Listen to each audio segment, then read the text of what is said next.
ഓണാഘോഷത്തിലെ light and sound ജോലി കഴിഞ്ഞു വരികയായിരുന്ന യുവാവിന് ഗുണ്ടാക്രമണത്തിൽ പരിക്കേറ്റു.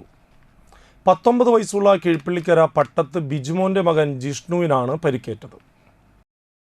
ഞായറാഴ്ച രാത്രി 12-ന് കീഴ്പള്ളിക്കര പടിഞ്ഞാറേ മനയുടെ സമീപത്ത് വെച്ചാണ് ജിഷ്ണുവിന് നേരെ ആക്രമണമുണ്ടായത്. ബൈക്കിൽ യാത്ര ചെയ്തു വരവെ പിന്തുടർന്ന് ഭീഷണിപ്പെടുത്തുകയും ഇരുമ്പുവടി കൊണ്ട് മർദ്ദിക്കുകയുമായിരുന്നു. വാഹനം തല്ലി തകർക്കുകയും ചെയ്തു.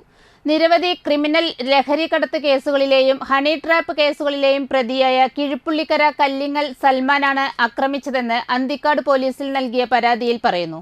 പോലീസ് സ്ഥലത്തെത്തി അന്വേഷണം ആരംഭിച്ചു. ലഹരിക്കടിമയായ യുവാക്കൾ പലതവണ കീഴ്പള്ളിക്കരയിൽ വീടുകൾ കയറി ആക്രമണം നടത്തിയിരുന്നു.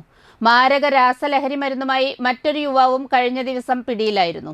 ലഹരി സംഘങ്ങളുടെ ശല്യം മൂലം ജനജീവിതം ദുസ്സഹമായ പ്രദേശത്ത് ഇവരെ പ്രതിരോധിക്കാനായി നാട്ടുകാരുടെ കൂട്ടായ്മയിൽ പോലീസിന്റെയും എക്സൈസിന്റെയും സഹകരണത്തോടെ ജനകീയ പ്രതിരോധ സമിതി പ്രവർത്തനം ആരംഭിച്ചിട്ടുണ്ട്.